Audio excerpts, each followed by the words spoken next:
Damos la bienvenida al Sun and Blue Podcast a Tomás Azcarate, presidente de Marinas de España. Bienvenido. Desde Marinas de España, ¿cuáles considera que hoy son las prioridades reales para acelerar la transición energética en los puertos deportivos?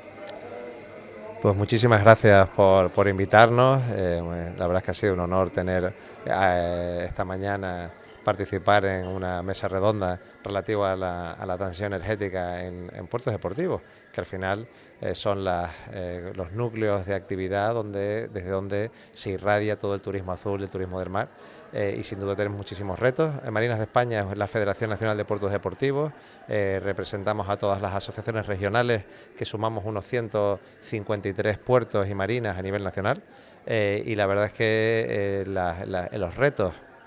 con respecto a la transición energética y con respecto a todas las innovaciones que es necesario ir incorporando a la industria o al sector del turismo azul son muy numerosos, y sin duda el trabajo conjunto, sobre todo con todos los que desarrollan sus actividades en nuestras instalaciones, que al final son nuestros aliados, es la prioridad, junto de la mano y junto con las administraciones públicas y otras instituciones. Con respecto a las cuestiones de las prioridades que hay que afrontar, sin duda la transición energética, yo creo que es la más importante y la que parece que se está ralentizando, porque en el uso de la energía eléctrica en el mar presenta muchos desafíos. Así como los coches y lo que son los coches de la batería, los coches eléctricos, han ido cogiendo tracción y están realmente llegando a verse como normales, con una adaptación paulatina de las instalaciones y de las infraestructuras necesarias para que funcione. En los puertos parece que es al revés. Los puertos tenemos la infraestructura necesaria porque tenemos instalaciones eléctricas, la mayor parte de las marinas asociadas a cada uno de los atraques, y por tanto esas instalaciones eléctricas sí podrían suministrar de forma normalizada barcos recreativos eléctricos. El hecho de que la intensidad energética para navegar pues tiene sus desafíos para poder dar seguridad y para poder dar autonomía suficiente, junto con el coste adicional que este tipo de barcos presenta, yo creo que les ha dificultado la penetración del mercado que haya permitido que esto se popularice y gane en escala. En eso yo creo que estamos de la mano con la Asociación Nacional de Barcos Eléctricos, ANBE, con la que colaboramos mucho. Sin duda hay muchas empresas innovadoras, además se está creando un tejido que están aprovechando esta oportunidad. Creo que las administraciones públicas son las que tienen que ayudar a que el público y los consumidores entiendan que ya son una realidad los barcos eléctricos, que hay que adaptar obviamente los usos y las expectativas y las preparaciones para poder usarlo, pero que son perfectamente viables, y sin duda para la mayor parte de los usos recreativos, como he comentado, las infraestructuras de los puertos están preparadas para ese inicio de esa transición que creo que ya va tocando. Perfecto. Y las marinas y los puertos de recreo ya están listas para adoptar esa transición hacia una economía azul, pero ¿qué papel pueden jugar? Cuando me refiero a ya están listas, obviamente me refiero para los usos, para ciertos usos, y que yo creo que además son los más importantes y los más comunes. Sin duda hay otra serie de usos que todavía necesitamos hacer un esfuerzo y ir acompasándonos con el resto del sector para que después las infraestructuras puedan dar los servicios necesarios para que el resto de la industria realice esta transición. Por ejemplo, lo pongo un ejemplo para poder aclarar a qué me refiero. Cuando un particular quiere salir los fines de semana a dar una vuelta con su familia, que va a hacer un uso de un barco durante 5 o 6 horas, para ese tipo de uso estamos completamente preparados, porque al final la batería, tenemos puntos de carga en los pantalanes, tú vienes con tu barco, lo enchufas y al día siguiente siguiente, si quieres volver a salir con la familia, la batería está llena. Es decir, que ese tipo de usos entiendo que la mayor parte no presenta grandes retos con respecto a las infraestructuras necesarias. Pero, por ejemplo, para otros usos, como puede ser ir de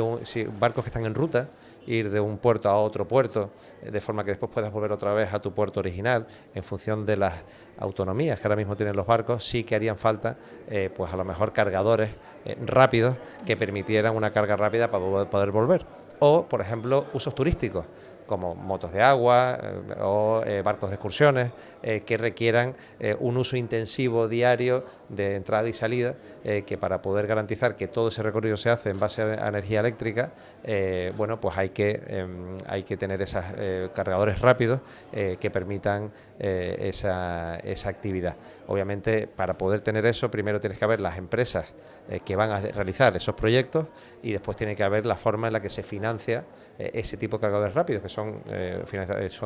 costes importantes de infraestructura, y que además muchas veces se complica porque hace falta también la autorización de las empresas suministradoras, que tienes que pedir puntos de conexión de 100 kilovatios, 150 kilovatios, y eso obviamente muchas veces son complejos y son muy costosos, porque para darte la autorización te obligan a hacer inversiones en los transformadores, después hay que hacer los cables, hay que hacer un proyecto, y además después está lo que es la carga en sí. O una alternativa, poner baterías, de forma que la batería es la que vaya acumulando en base a una conexión más reducida, pero después pueda descargarlo todo de una sola vez en ese barco. Al final, el problema cuál es, que por ejemplo en el caso de uno de los grandes ejemplos que tenemos a nivel nacional, que es Port Olympic, tiene toda esta infraestructura, pero después no ha habido proyectos o iniciativas que hayan puesto en uso esas instalaciones y realmente están infrautilizadas. Entonces realmente yo creo que aquí el reto es usar las administraciones públicas, es decir, conseguir involucrarlos y tener un diálogo muy estrecho, conseguir proyectos, startups, empresas con proyectos que incorporen este tipo de tecnologías en su valor añadido de cara al turista, y después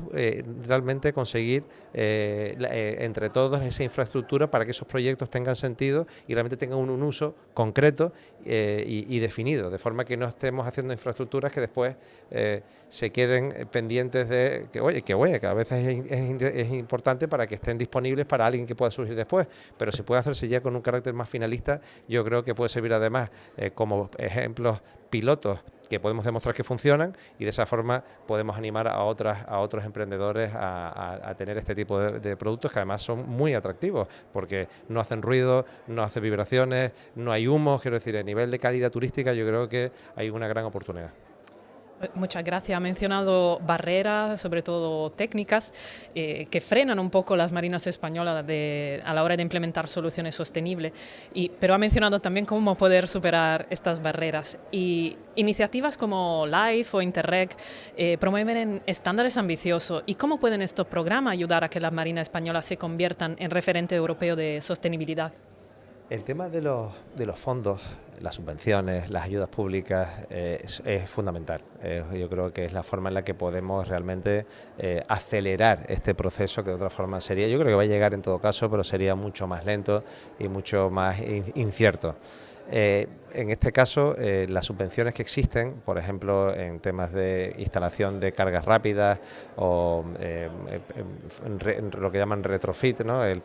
cambiar barcos y ponerles baterías en vez de los motores de combustión, es algo que están empezando a ver, pero es verdad que ha habido algunas experiencias donde ha habido concursos o subvenciones desiertas porque no se han adaptado a la realidad de las circunstancias. Afortunadamente yo creo que estamos ahora en un momento en el que estamos con un diálogo mucho más estrecho. Yo creo que ese diálogo tiene que ser mucho más profundo a nivel técnico para realmente conseguir que las líneas de subvención para descarbonizar lo que es el turismo azul y el tema, el uso de las embarcaciones en el mar tengan realmente éxito y después se concreten en un cambio real. En caso de, por ejemplo, Baleares, es un caso de éxito. En Canarias estamos en proceso de lanzar una nueva subvención donde vamos a participar las marinas con la idea de realmente conseguir que esos fondos se destinen a las finalidades previstas y que realmente consigamos un cambio en el sector. Y sin duda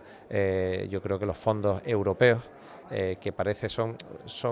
no son tan finalistas, es decir, es como más abierto, requieren colaboración con otras entidades a nivel entre países, instituciones. Yo creo que ahí es el gran reto, porque hay muchísimos más fondos, te obliga a buscar partners y te obliga a colaborar, y yo creo que ahí es donde las asociaciones privadas, junto con los clústeres, junto con las administraciones públicas,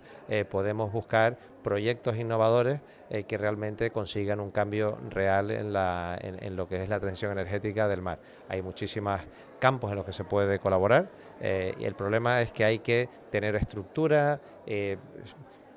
asesorarte con profesionales que se dedican a este tipo de fondos, porque al final hay mucha competencia, realmente tienes que conseguir proyectos atractivos, tienes muchos requerimientos de búsqueda de socios, y al final eso requiere también que por parte de las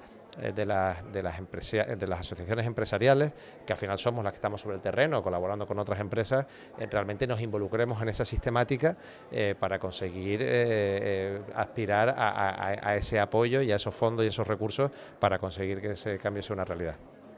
Muchas gracias por compartir su tiempo y su visión aquí con nosotros en el Sun and Blue Podcast. Muchísimas gracias a ustedes.